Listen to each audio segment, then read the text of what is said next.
또한 주의 말씀 같이 나누겠습니다. 신약 성경 마가복음 14장 15절입니다.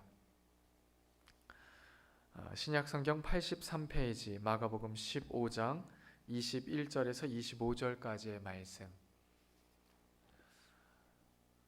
우리 한 절씩 나누어 교독합니다. 마가복음 15장 21절에서 25절.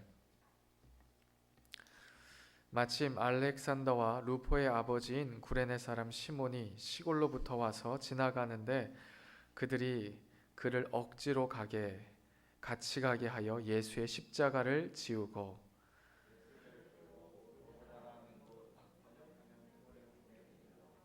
몰약을 탄 포도주를 주었으나 예수께서 받지 아니하시니라.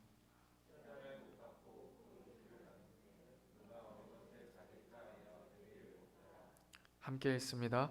때가 제3시가 되어 십자가에 못 박으니라. 아멘. 우리가 한 주 동안 예수님의 이 십자가, 예수님의 십자가의 길에 대해서 묵상하고 또한 생각하고 기도하고 있습니다. 오늘은 성금요일로 주님이 고난 당하신 이 금요일을 생각하여서 전 세계가 함께 주님의 십자가를 묵상하고 기도하는 그런 절기입니다. 아마도 지금 예루살렘에는 비아 돌로로사, 우리 이 성지순례 팀은 한번 그 길을 걸어봤는데요. 그 비아 돌로로사를 걸으면서 주님의 그 십자가의 길을 묵상하고 또 그 길을 향하여 같이 기도하고 있을 거라 생각이 듭니다. 우리는 멀리 있지만 우리가 있는 이 처소도 주님의 십자가를 묵상하고 그 길을 걸을 수 있는 예배의 자리입니다. 주님께서 빌라도의 법정에서 바라바가 아닌 그 자신을, 예수를 십자가에 못 박으라 하는 이 무리들의 소리를 들으셨습니다. 그 전에는 목요일 밤부터 제자들과 함께 성만찬을 나누시고 겟세마나에서 정말 주님의 이 십자가 사명을 위하여, 또한 실족하여 넘어질까봐 안타까운 제자들을 향하여 주님 중보하시며 땀방울이, 눈물방울이 핏방울이 되는 것처럼 기도하셨습니다. 그리고 칼과 몽둥이를 든 사람들에 이끌려서 먼저 가야바의 집에 가셔서 신문 받으셨죠. 그곳에서 심한 매를 맞으셨습니다. 주먹으로 얼굴을 맞기도 하시고 얼굴에 침뱉침을 당하시기도 하시고 너가 유대인의 왕이냐 하며 조롱하는 사람들의 말도 들었습니다. 그리고 나서 끌려간 그 다음날 새벽이 바로 빌라도의 법정이었죠. 그곳에서 무리의 패악함을 보시고 그리고 마지막 이 빌라도의 사형 선고에 주님은 군인들에게 넘긴 바 됩니다. 그리고 나서 주님은 그 옷을 벗기고 자색 옷을 입히고 조롱하는 패를 씌우고, 그리고 나서 주님의 머리에는 이 깊은 가시관을 눌러 씌우게 했습니다. 제가 일상생활에서 이 가시를 잘 경험하지 못하잖아요. 근데 제가 독일에 있을 때 꼭 이 시기에 풀이 많이 자랍니다. 그래서 교회 앞들에 이제 풀을 한참 베요. 근데 풀을 베다 보면 거기에 꼭 가시덩굴이 있어요. 정말 이 두껍게 가시가 자라는데 정말 조심한다 해도 장갑을 두껍게 껴도 거기에 찔리면 손바닥 깊이에서 얼마나 아픈지 모릅니다. 피가 나와도 그게 잘 멈추질 않아요. 주님께서 머리에 그 가시관을 쓰셨다. 그 머리 곳곳에 이 날카로운 가시가 살을 파고들었을 때 주님이 얼마나 신음하셨을까. 그리고 이 로마의 군법에 따르면 십자가형을 언도받은 사람에게는 채찍질을 하게 하는 그러한 법이 있습니다. 그래서 이 빌라도의 선고 이후에 군인들은 가죽으로 된 2m가 넘는 긴 채찍으로 그 끝에는 쇠고리가 달려 있어요. 그것으로 몸을 치게 했습니다. 그 몸을 쳤을 때 단순히 살갗만 다치는 것이 아니라 그 끝에 쇄골이로 인해서 살점이 튀기고 심지어 심하면 갈비뼈와 등에는 살이 깊이 패여서 뼈가 보일 정도로 심각하게 다친다고 합니다. 이미 주님께서는 십자가를 지기 전 그 상황만 해서도 충분히 고통당하시고 그리고 그곳에서 일반적인 사람들이라면 쓰러지고 포기했을 그곳이었습니다. 그리고 나서 주님이 이 빌라도의 집에서 오늘 우리가 읽은 이 본문의 말씀과 같이 해골의 언덕이라고 하는 골고다, 갈보리라고 불리는 그 언덕까지를 십자가를 메고 가게 했습니다. 그 거리는 약 800m 정도입니다. 길지 않은 거리죠. 그런데 여러분 생각해 보십시오.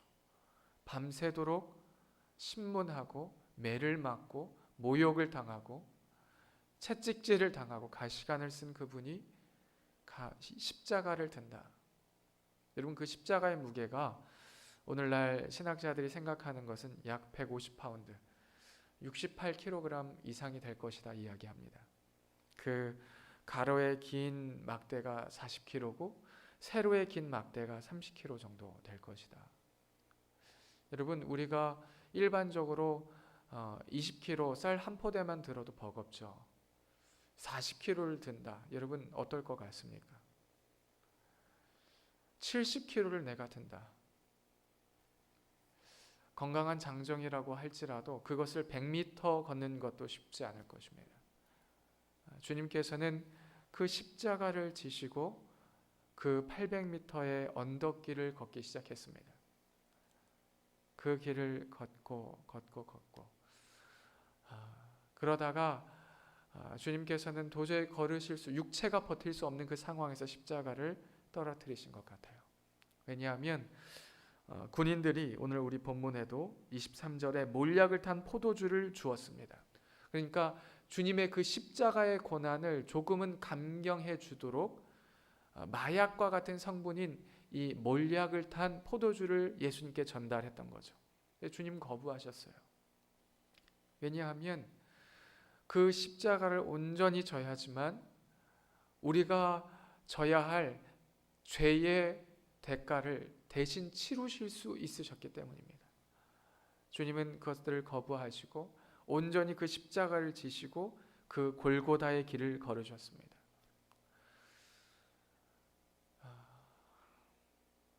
여러분 주님께서 주님을 따라오는 자들을 향하여 뭐라고 말씀하셨습니까? 누가복음 9장 23절에 누구든지 나를 따라오려거든 자기를 부인하고 제 십자가를 지고 날마다 따라오라. 주님 우리에게 그렇게 말씀하셨는데 여러분 주님 지신 이 십자가를 여러분 지시고 계십니까? 여러분 질 수 있습니까? 오늘 본문에는 너무나 안타깝게도 주님의 제자들은 그 자리에 아무도 없었습니다. 한 목사님이 울부짖으며 하신 말씀 중에 믿음이 없으면 의리라도 있어 그러시더라고요. 저 굉장히 공감받았어요. 믿음이 없으면 의리라도 있어. 와. 근데 여러분 제자들이 의리도 없어요. 근데 이 순간에 누가 선뜻 나설 수 있을까요? 근데 여러분 죄송하지만 참 여자분들이 대단하세요. 예수님 십자가에 달릴 때 증거하고 있습니다. 요한과 마태와 마가와 누가 멀리서 아마 베드로는 보고 있었지 않았을까? 마태는 보고 있지 않았을까? 누가와 요한은 보고 있었지 않았을까 생각이 듭니다. 멀리서 그의 육신의 어머니인 마리아와 막달라 마리아와 안돌로메아 예수님을 수산나와 예수님을 사랑하고 예수님께 귀하게 은혜 받은 이 여자들이 예수님을 향하여 울며 그 길을 같이 따랐던 거예요.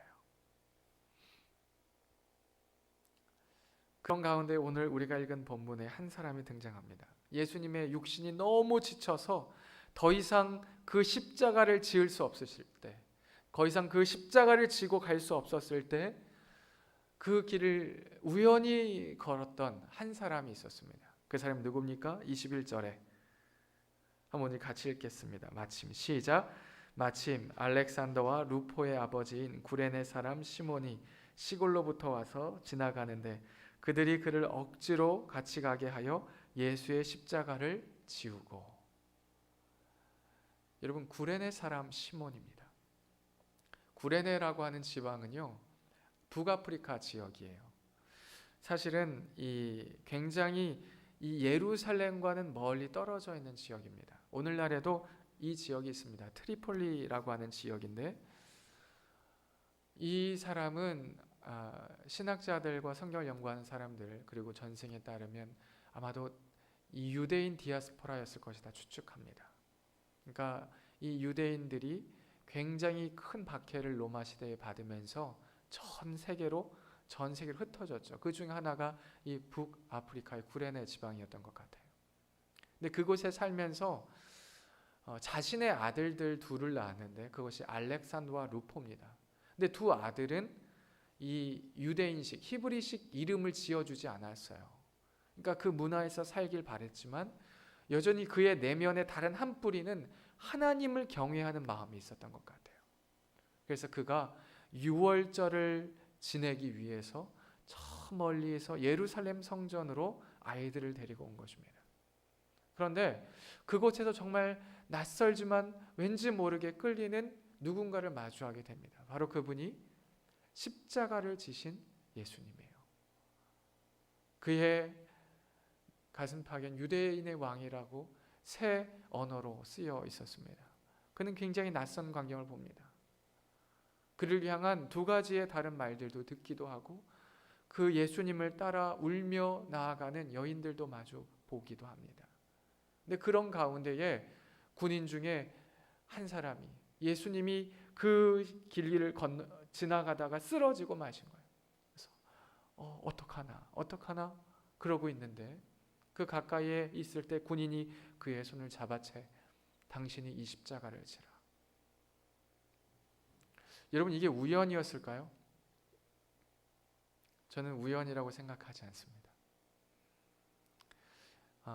실제로 이 전승을 연구하는 사람들은 이 알렉산더와 루포의 아버지라고 하는 이 명칭에서 이미 이 구레네 사람 시몬이 그 십자가를 예수님이 자신을 향하여 앞서 걸어가시고 자신이 그 70kg의 큰 무게가 있는 그 십자가를 어깨에 메고 걸으면서 정말 무겁겠죠. 그 언덕을 걸으면서 그 예수님의 뒷모습을 그가 보았을 것입니다. 그리고 나서 왠지 모르게 마음이 뜨거워지고 그분이 십자가에 달리실 때에 어쩌면 그는 눈물을 흘렸을지도 모르겠습니다. 이후에 사도행전 2장에 보면 각곳에서 사람들이 모여 기도하는 자리에 서게 되는데 그곳 중에 그 사람들 중에 하나가 구레네 사람이었습니다. 어쩌면 이 구레네 사람 시몬은 그 예수님의 십자가를 자신이 우연하게 지게 됨으로써 정말 그가 예수 그리스도가 누구신지를 깨닫게 되고 십자가를 지는 제자의 삶에 대하여 먼저 경험하게 된 것이죠. 근데 여러분, 여기에 굉장히 부끄러운 한 사람이 있을 것입니다. 그 사람은 그와 동일한 이름을 가진 한 사람이에요. 바로 베드로죠. 베드로도 예수님께서 시몬이라고 하는 이름을 그에게 주셨어요. 그런데 그는 예수님을 부인하고 멀리서 예수님을 지켜보았습니다. 그 십자가가 육체의 고통을 짊어져야 되는 십자가이고 자신의 기대와 생각과 다른 십자가이고 자신의 온 삶을 내어줘야 되는 십자가였기 때문에 그는 멀리서 있을 수밖에 없었습니다. 근데 그 십자가를 대신해서 자신을 대신해서 이 구레네 사람 시몬이 그 십자가를 들었을 때 그가 어떻게 생각했을까요? 그가 돌이켜서 내가 그 자리에 있어야 하는데, 어쩌면 이 구레네 사람 시몬은요, 우리 성경의 이 마가복음도 그렇고 다른 복음서에서도 억지로 들었다 이렇게 나옵니다. 억지로. 여러분, 우리 신앙생활 가운데 때때로 억지로 해야 할 때도 있어요. 제가 유초동부 여름 성경학교 때 교사들에게 금식을 선포합니다. 우리 돌아가면서 한 끼씩 금식합시다. 근데 사실 우리 교회는 잘 모르겠지만 제가 독일에서 이렇게 들었을 때 그때도 금식을 했는데 점심 금식인데 11시 반에 아침을 먹고 점심을 금식하고 저녁에 7시에 저녁을 먹으면 이건 사실 금식이 아니죠. 그건 굶식이죠. 그래도 제가 그랬어요. 억지로라도 같이 하자. 억지로라도 하나님께서 주시는 이 순종의 유익이 있다. 여러분, 우리는 억지로라도 주님의 십자가를 감당하면 유익이 있습니다. 할렐루야. 그런데 오늘날 많은 사람들이 교회에 나오고 그리고 신앙생활을 하지만 예수님이 십자가에 지고 가실 때처럼 구경꾼이 너무 많습니다. 예수님이 나를 위하여 정말 내 죄를 대신하여 십자가에 달려 죽으셨지만 누가 나를 위하여 갈꼬? 이사야 선지자의 고백과 같이 예수님께서 하나님께서 누가 나를 위하여 갈꼬 할 때 주님 내가 여기 있습니다. 나를 써주소서. 주님 앞에 그 십자가를 각오하고 그리고 주님 앞에 나아가는 주님 사람이 아니라 구경꾼이 너무나 많이 있습니다. 나는 구경꾼입니까? 억지로라도 그 십자가를 지고 나아가는 주님의 제자입니까? 여러분, 제자들은 다 부끄러웠을 것입니다. 왜냐하면 전혀 뜬금없는 그 한 사람이 십자가를 지고 갔기 때문이에요. 주님은 우리의 삶에, 우리의 가정에, 우리의 교회에, 우리의 일터에 내가 져야 할 십자가를 주셨습니다. 때때로 그 십자가는 예수님이 지신 십자가처럼 외롭습니다. 너무 무거워요. 육체적으로 내가 상하고 힘이 드는데 내가 기도하고 말씀 가운데 내 마음 가운데 주님이 십자가고 내가 져야 한다고 말씀하실 때가 있습니다. 그때 그 십자가를 질 때 한 걸음 한 걸음 걷기가 너무 버겁습니다. 하지만 우리가 그 십자가를 내팽개쳐 버리면 내가 아닌 누군가가 그 십자가를 지고 영광의 주님을 마주할 것입니다. 사랑하는 여러분, 우리가 그 주님의 십자가를 같이 집시다. 내가 그 십자가를 집시다. 우리 옆분에게 이렇게 축복하면 좋겠습니다. 그 십자가를 같이 집시다. 영광의 십자가입니다. 아멘. 여러분, 세상은 여전히 예수 그리스도를 낯설게 봅니다. 예루살렘 그곳이 어디인가? 그분이 나와 무슨 상관인가? 그렇게 말하는 이들이 너무나 많이 있습니다. 예수님의 이 평화와 사랑과 희생을 통해서 수많은 질병이 이겨내고 문명이 발전하고 그 혜택을 현대인들이 누리면서 코로나19로 사방이 위험 가운데 있어도 다른 먼 나라에서 백신이 개발된다면 그것을 재빨리 가져와서 내가 주사 맞기를 원하지 않습니까? 그런데 이 살리는 복음, 하나님의 복음에 대해서는 사람들이 받기를 꺼려합니다. 두려워합니다. 아직까지 그의 영적인 마음과 생각에 어두움이 들여져 있기 때문입니다. 하지만 우리는 먼저 주님 앞에 부름받은 자입니다. 제자로서 부름받고 십자가의 길을 같이 걷기로 동역자로 부름받은 자입니다. 우리의 삶 가운데에 오늘 더 깊이 이 밤에 예수님을 생각하며 주님 그 지신 십자가, 그 십자가를 내가 감당하겠습니다. 그렇게 고백하며 나아가는 저와 여러분 되길 간절히 축복합니다. 우리 이 시간 같이 찬양하고 기도합시다.